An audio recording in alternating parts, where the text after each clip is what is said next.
Hello friends, നമസ്കാരം. Welcome back to our YouTube channel Spoons of Flavour. ഞാൻ ഇന്നിവിടെ വന്നിരിക്കുന്നത് ഒരു 4 മണി പലഹാരവുമായിട്ടാണ്. മലബാർ സ്പെഷ്യൽ കായ്പോളയാണ്. ഇത് കഴിക്കാൻ വളരെ ടേസ്റ്റാണ്, അതുപോലെ തന്നെ ഹെൽത്തി ആയിട്ടുള്ള ഒരു പലഹാരമാണ്. എങ്ങനെയാണ് ഉണ്ടാക്കുന്നത് നമുക്ക് നോക്കാം. അതിൻ്റെ റെസിപ്പിയിലോട്ട് പോകാം. അതിനായിട്ട് ഞാനിവിടെ ഇതുപോലെ നല്ല പഴുത്ത ഏത്തപ്പഴം എടുത്തിട്ടുണ്ട്. ഏത്തപ്പഴം എല്ലാം നമുക്ക് ചെറിയ കഷ്ണങ്ങളായിട്ട് ഇതുപോലെ അരിഞ്ഞെടുക്കാം. അതിനുശേഷം ഒരു പാൻ അടുപ്പിൽ വെച്ച് അതിലേക്ക് നമ്മളൊരു 1.5 ടേബിൾ സ്പൂണ് നെയ്യ് ചേർത്ത് കൊടുക്കാം. ഇത് ഫ്രിഡ്ജിൽ വെച്ചാണ് നല്ല കട്ടിയായിട്ടാണ് ഇരിക്കുന്നത്. അതൊന്ന് ഉരുകി വരട്ടെ. അതിനുശേഷം അതിലേക്ക് നമ്മൾ ചേർക്കുന്നത് കാഷ്യൂ നട്ടാണ്. കാഷ്യൂ നട്ട് ഞാൻ ഇതുപോലെ സ്പ്ലിറ്റ് ചെയ്തിട്ടാണ് ഇട്ടിരിക്കുന്നത്. അതൊന്ന് മൂത്ത് വരട്ടെ. നമ്മുടെ കാഷ്യൂ നട്ടിൻ്റെ കളറൊക്കെ ഒന്ന് മാറി വരുന്നുണ്ട്. ഇനി നമുക്കത് നെയ്യിന്ന് കോരി മാറ്റാം. അതിനുശേഷം അതിലേക്ക് കുറച്ച് റേസിൻസും കൂടെ ചേർത്ത് കൊടുക്കാം. അതും ഒന്ന് മൂത്ത് വരുമ്പോൾ നമ്മൾ അതും കൂടെ നെയ്യിന്ന് മാറ്റാം. ഇനി ഈ റേസിൻസ് നമുക്ക് നെയ്യിന്ന് കോരി മാറ്റാം.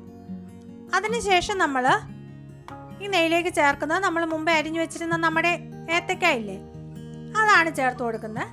അതും ആ നെയ്ക്കകത്തിട്ടൊന്ന് നല്ലതായിട്ട് വഴറ്റിയെടുക്കുക. അതിൻ്റെ ഒരു കളറ് മാറുന്നിടം വരെ നല്ലതായിട്ട് വഴറ്റുക. ഒത്തിരി ഉടച്ചെടുക്കണ്ട. കണ്ടോ, ഇപ്പം അതിൻ്റെ കളറൊക്കെ മാറി വന്നിട്ടില്ലേ? ഇതിനി ഇവിടെ ഇരിക്കട്ടെ. ഇനി നമുക്ക് അതിലോട്ടുള്ളൊരു ബാറ്റർ തയ്യാറാക്കാം. അതിനായിട്ട് ഞാനിവിടെ 4 മുട്ടയാണ് എടുത്തിരിക്കുന്നത്. അതിലേക്ക് ഒരു ഫ്ലേവറിന് വേണ്ടി ഏലക്ക ഒന്ന് ചതച്ചിട്ട് ചേർത്ത് കൊടുത്തിട്ടുണ്ട്. പിന്നെ ചേർക്കുന്നത് ഒരു 3 ടേബിൾ സ്പൂണ് ഷുഗറാണ്. മധുരം നിങ്ങളുടെ ആവശ്യത്തിന് കൂട്ടുകയും കുറയ്ക്കുകയും ചെയ്യുക. നമ്മുടെ ഏത്തക്കയുടെ മധുരത്തിനനുസരിച്ച് വേണം നമ്മൾ ഇവിടെ മധുരം ചേർത്ത് കൊടുക്കാനായിട്ട്. പിന്നെ ഇതിലേക്ക് ഒരു സ്വല്പം ഉപ്പ് ചേർത്ത് കൊടുക്കുക. നമ്മുടെ മധുരം എല്ലാം ഒന്ന് ബാലൻസ് ആവാൻ വേണ്ടിയാണ് അതങ്ങനെ ചെയ്യുന്നത്. ഇനിയിപ്പം ഞാനിവിടെ എടുത്തിരിക്കുന്നത് 1 ടേബിൾ സ്പൂൺ പാൽപ്പൊടിയില്ലേ, മിൽക്ക് പൗഡർ, അതാണ്. അതിലേക്ക് ഒരു 3 ടേബിൾ സ്പൂൺ ചെറു ചൂടുവെള്ളത്തിൽ നല്ലതായിട്ട് മിക്സ് ചെയ്തെടുത്തതാണ്. നമ്മളിതിലേക്ക് ഒത്തിരി പാൽപ്പൊടി ചേർക്കണ്ട. ചേർത്താൽ അതിൻ്റെ ടേസ്റ്റ് തന്നെ ആകെ മാറും. 1 ടേബിൾ സ്പൂണൊക്കെ ചേർത്താൽ മതി. ഇനിയിപ്പം നിങ്ങളുടെ കയ്യിൽ പാൽപ്പൊടി ഇല്ലയെന്നുണ്ടെങ്കിൽ പാല് ചേർത്താലും മതി. ഇതിന് പകരമായിട്ട് പാൽപ്പൊടി ചേർക്കുമ്പോഴാണ് ഒന്നും കൂടെ നല്ലൊരു ടേസ്റ്റ് വരുന്നത്. അതെല്ലാം നല്ലതായിട്ടൊന്ന് അടിച്ചെടുത്തോണ്ട് വന്നിട്ടുണ്ട്. ഇനി നമുക്കതൊരു ബൗളിലേക്ക് മാറ്റാം. ഇനി നമ്മൾ അതിലേക്ക് മുമ്പേ നമ്മൾ റെഡിയാക്കി വെച്ചിരുന്ന നമ്മുടെ ഏത്തക്കായില്ലേ, അതിതുപോലെ ചേർത്ത് കൊടുത്ത് നല്ലതായിട്ട് നമുക്ക് മിക്സ് ചെയ്തെടുക്കാം.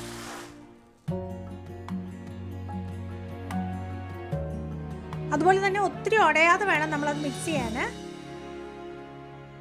നമുക്ക് കഴിക്കുമ്പോൾ ഇങ്ങനെ കടിക്കാൻ കിട്ടാൻ വേണ്ടിയാണ് നമ്മളിങ്ങനെ ഒത്തിരി ഉടയ്ക്കാതെ ചെയ്തെടുക്കുന്നത്. ഇനി ഇതിലോട്ട് ചേർക്കുന്നത് മുമ്പേ നമ്മൾ റെഡിയാക്കി വെച്ചിരുന്ന കാഷ്യൂ നട്ട് റൈസിൻസും ഇല്ലേ, അതാണ് ചേർത്ത് കൊടുക്കുന്നത്. കുറച്ച് ചേർത്ത് കൊടുക്കുക. ബാക്കി കുറച്ച് ഞാൻ മാറ്റി വെച്ചിട്ടുണ്ട്. അതും കൂടെ ചേർത്ത് നല്ലതായിട്ടൊന്ന് മിക്സ് ചെയ്യുക. അങ്ങനെ നമ്മുടെ ബാറ്റർ തയ്യാറായിരിക്കുകയാണ്. ഇനി നമുക്ക് ഒരു പാൻ ആദ്യം ഇതുപോലെ നമ്മൾ ഉപയോഗിക്കാത്ത ഏതെങ്കിലും ഒരു പാൻ ആദ്യം ഇതുപോലെ വയ്ക്കുക. അതിൻ്റെ മുകളിലാണ് നമ്മൾ ഏത് പാത്രത്തിലാണോ റെഡിയാക്കുന്നത് ആ പാത്രം വെച്ച് കൊടുക്കാം. ഞാനിവിടെ ഒരു പാനാണ് ഉപയോഗിച്ചിരിക്കുന്നത്. ഒരു പരന്ന പാനാണ് എൻ്റേത് കേട്ടോ. നിങ്ങൾക്കിപ്പം കുറച്ച് അധികം വിസ്താരമില്ലാത്ത പാനുണ്ടെങ്കിൽ അത് ഉപയോഗിക്കാവുന്നതാണ്. ഇനി അതിലേക്ക് കുറച്ച് നെയ്യും കൂടെ തൂവിയതിന് ശേഷം ഇതുപോലെ നമ്മൾ റെഡിയാക്കി വെച്ചിരിക്കുന്ന ബാറ്റർ ഒഴിച്ചു കൊടുക്കുക. ഇനി നമ്മൾ അതിൻ്റെ എല്ലാം മുകൾ ഭാഗം ഇതുപോലെ ഒരു സ്പൂൺ ഉപയോഗിച്ചോ ഒരു സ്പാച്ചുല ഉപയോഗിച്ചോ നമ്മളൊന്ന് നിരത്തി കൊടുക്കുക. അതിനുശേഷം നമുക്കിതൊരു ചെറു തീയിൽ വേവിച്ചെടുക്കണം. അതിനായിട്ട് നമുക്കിത് മൂടി വയ്ക്കണം.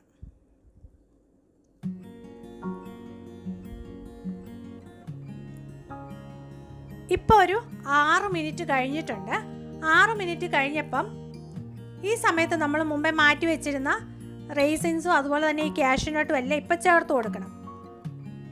ആദ്യം നമ്മളിത് ചേർത്ത് കൊടുത്താൽ അത് ആ ബാറ്ററിലോട്ട് അങ്ങ് മുങ്ങിപ്പോകും. അതുകൊണ്ടാണ് നമ്മളിപ്പോൾ ഇത് ചേർത്ത് കൊടുക്കുന്നത്.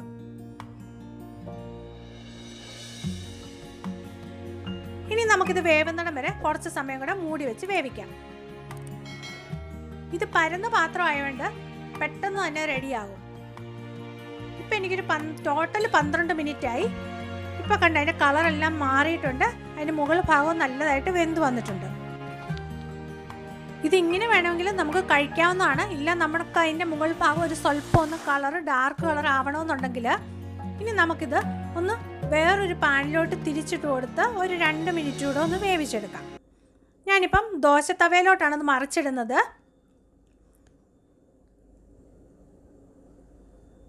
ഇതുപോലെ നമ്മൾ മറിച്ചിട്ടെടുക്കുക. ഇപ്പം കണ്ടോ നമ്മൾ തിരിച്ചിട്ടപ്പം അതിൻ്റെ അടിഭാഗം കണ്ടോ നല്ലതായിട്ട് വെന്ത് വന്നിട്ടുണ്ട്. മുകൾ ഭാഗവും ഇപ്പം 2 മിനിറ്റ് കൊണ്ട് റെഡിയാവും. അങ്ങനെ നമ്മുടെ അടിപൊളിയായിട്ടുള്ള 4 മണി പലഹാരം റെഡിയായിരിക്കുകയാണ്. ഇത് വളരെ ടേസ്റ്റിയാണ്, അതുപോലെ തന്നെ നല്ല ഹെൽത്തിയുമാണ് കഴിക്കാൻ. വളരെ പെട്ടെന്ന് ഉണ്ടാക്കാവുന്നതാണ്. എല്ലാവരും ഒന്ന് ട്രൈ ചെയ്ത് നോക്കുക. അതുപോലെ തന്നെ ഇഷ്ടപ്പെട്ടാൽ ലൈക്ക് ചെയ്യുക, ഫാമിലിക്ക് ഫ്രണ്ട്സിന് ഷെയർ ചെയ്യുക. ആരെങ്കിലും പുതിയതായിട്ട് ചാനൽ കാണുന്നുണ്ടെങ്കിൽ സബ്സ്ക്രൈബ് ചെയ്യാൻ മറക്കല്ലേ. ഇനി നല്ലൊരു വീഡിയോയുമായിട്ട് വരുന്നത് വരേക്കും താങ്ക് യു. ബൈ.